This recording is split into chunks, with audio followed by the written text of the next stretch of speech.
안녕하십니까. 오늘도 국선도를 읽어주는 시간을 갖겠습니다. 자, 지난번에 이어서 오늘은 62페이지 국선도 명칭의 유래부터 읽어드리겠습니다. 자, 제4절 국선도 명칭의 유래.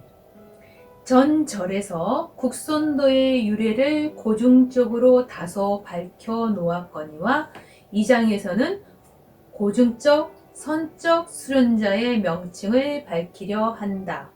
자기를 모르며 남을 안다는 것은 우스운 일인 것 같이 자기 민족의 주체사상을 모르고 남의 민족의 주체사상을 따른다는 것은 더욱 가소로운 일이 아닐 수 없다. 그러므로 자기 민족의 고유한 정신과 사상은 꼭 알아야 한다.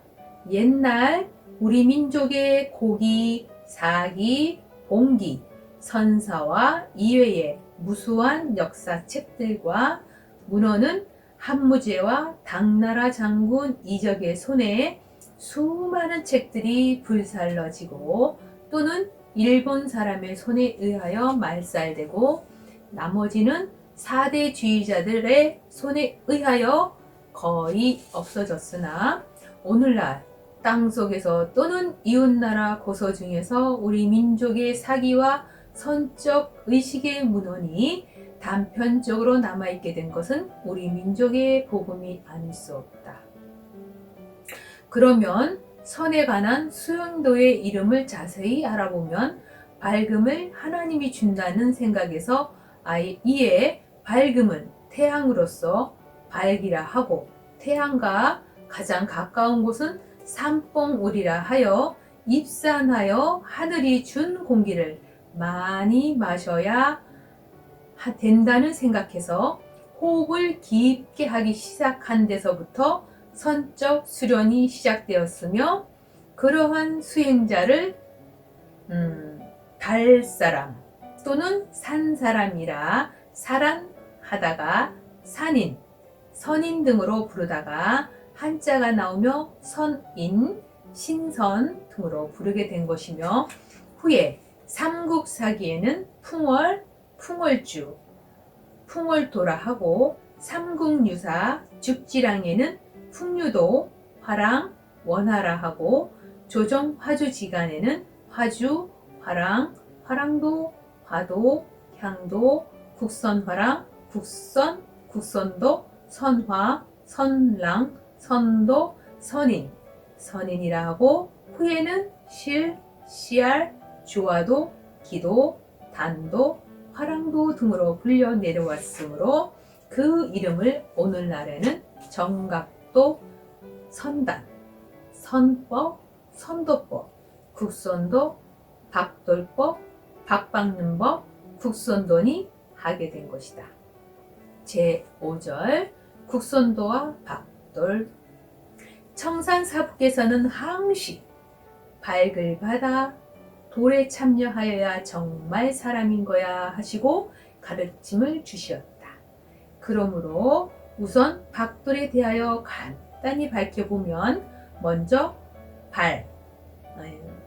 밝의 옛글 밝을 밝혀보면 밝은 해, 태양, 일, 광명, 천 등을 나타낸 말이다.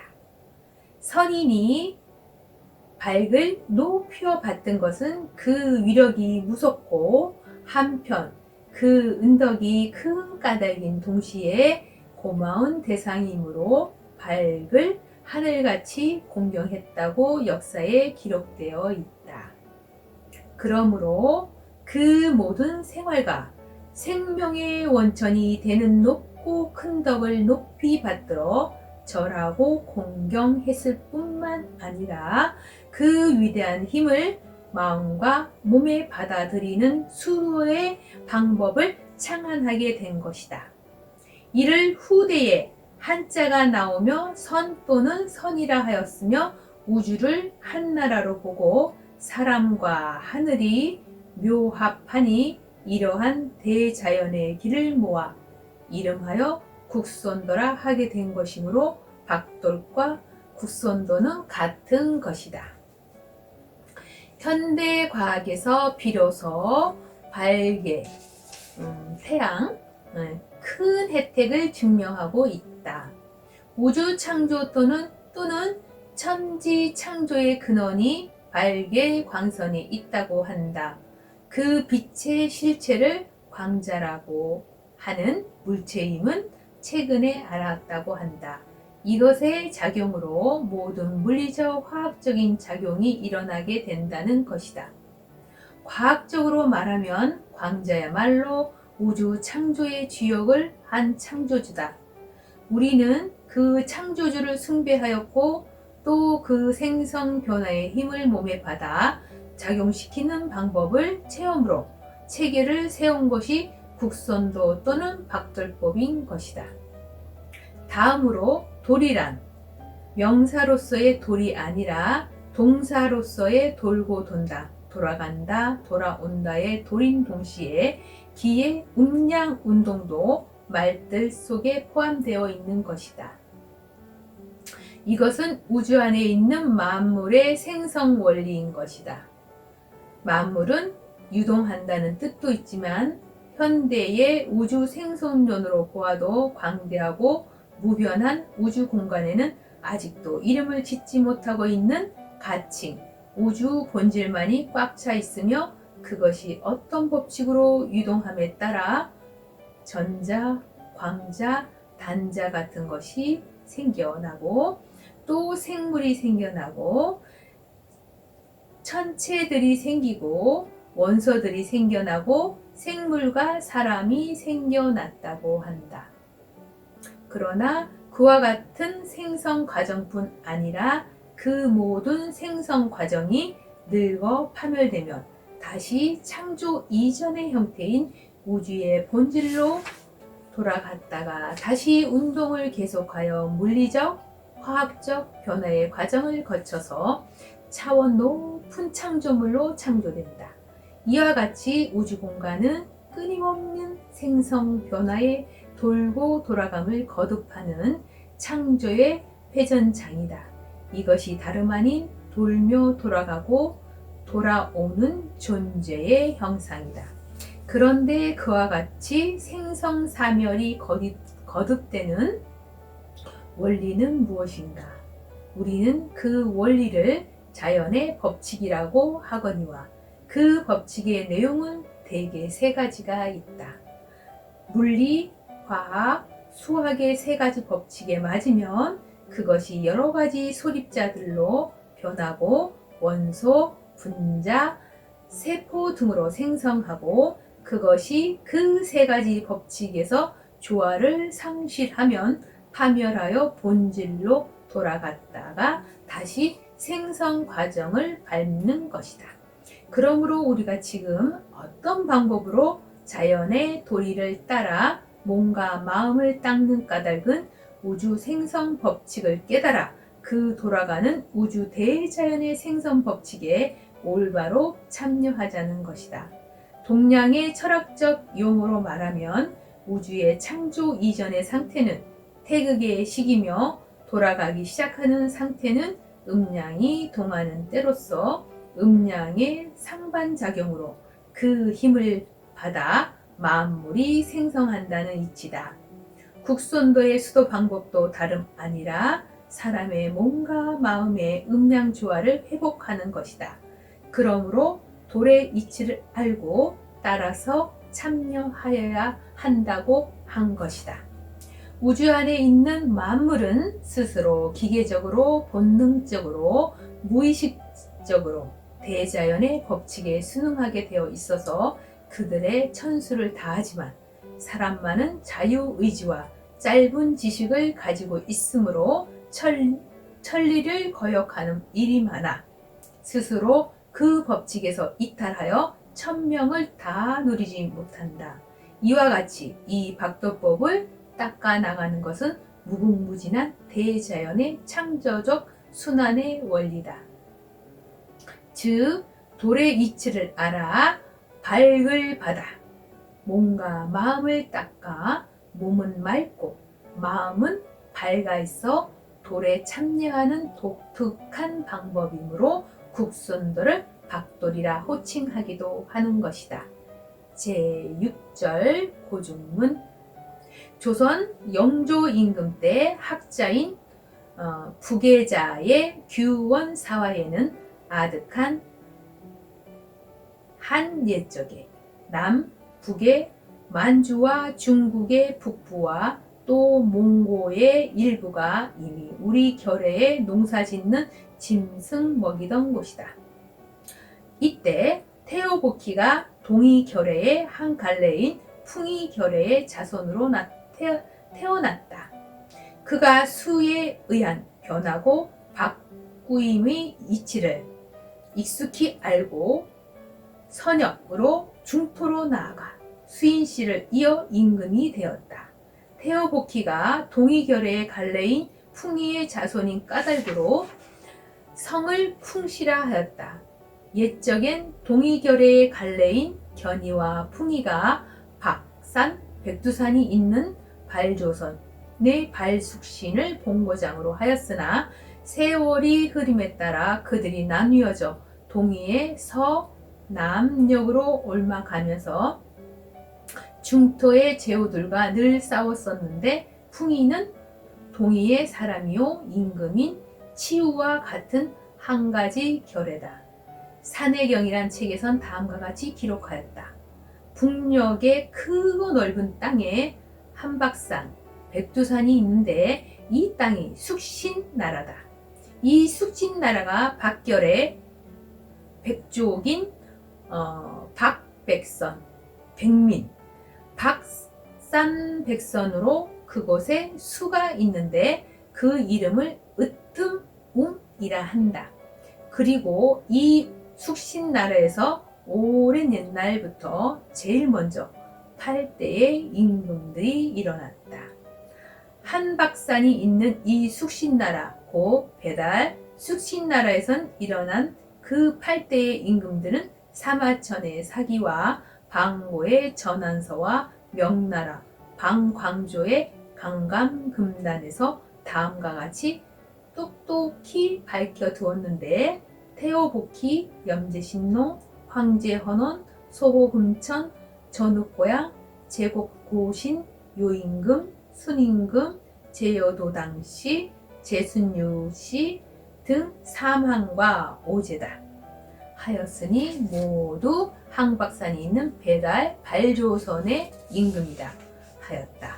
중국 학자 서량지의 글에 세석기 시대에 문화 부족이 맨 처음 시베리아 남부의 바이카로스, 몽고성 북쪽 근처에 살았었는데 그것은 중국의 전설에 있는 염제 신농의 본종족이다.